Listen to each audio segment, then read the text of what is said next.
بسم اللہ الرحمن الرحیم۔ السلام علیکم۔ اللہم صلی علی محمد وعلی آل محمد کما صلیت علی ابراہیم وعلی آل ابراہیم انک حمید مجید۔ اللہم بارک علی محمد وعلی آل محمد کما بارکت علی ابراہیم وعلی آل ابراہیم انک حمید مجید۔ فرمان مصطفیٰ صلی اللہ علیہ وآلہ وسلم ہے کہ جس وقت مسلمان نماز پڑھتا ہے تو اس کے گناہ اس کے سر پر رکھے جاتے ہیں۔ جب یہ سجدے میں جاتا ہے تو سارے گناہ گر جاتے ہیں۔ نمازی جب نماز سے فارغ ہوتا ہے تو گناہوں سے پاک صاف ہو چکا ہوتا ہے۔ اللہ پاک ہم سب کو نماز پڑھنے کا پابند بنائے، آمین۔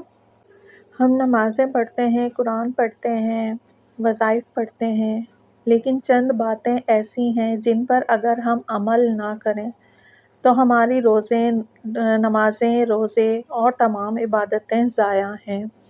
جیسا کہ میں نے اپنی ایک ویڈیو میں درود شریف کے حوالے سے جمعے کی ویڈیو میں بتایا تھا کہ جب تک آپ محمد و آل محمد پر پراپر درود نہیں بھیجیں گے، اسی طریقے سے آپ کی کوئی بھی عبادت، کوئی بھی عمل آپ کا مقبول یا قبول نہیں ہوگا جب تک کہ آپ درود پاک کو صحیح طریقے سے انجام نہیں دیں گے۔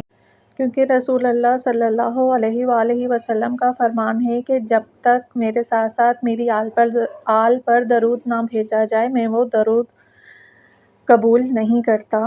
اسی طرح حضرت محمد صلی اللہ علیہ وآلہ وسلم کا فرمان ہے کہ اے علی، اگر کوئی بندہ نوح کی عمر کے برابر خدا کی عبادت کرے اور احد پہاڑ کے برابر سونا اللہ کی راہ میں خرچ کرے اور پیدل 100 حج کرے، صفا و مروہ کے درمیان مظلومیت کے عالم میں مر جائے، مگر اے علی تیری محبت اس کے دل میں نہیں، تو وہ جنت تو کیا جنت کی خوشبو بھی نہیں سونگھ پائے گا۔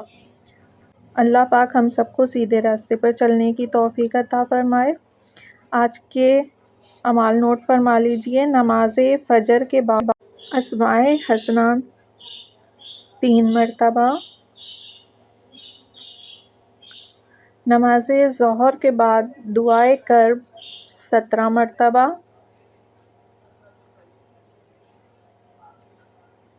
نماز عصر کے بعد سورہ ملک 2 مرتبہ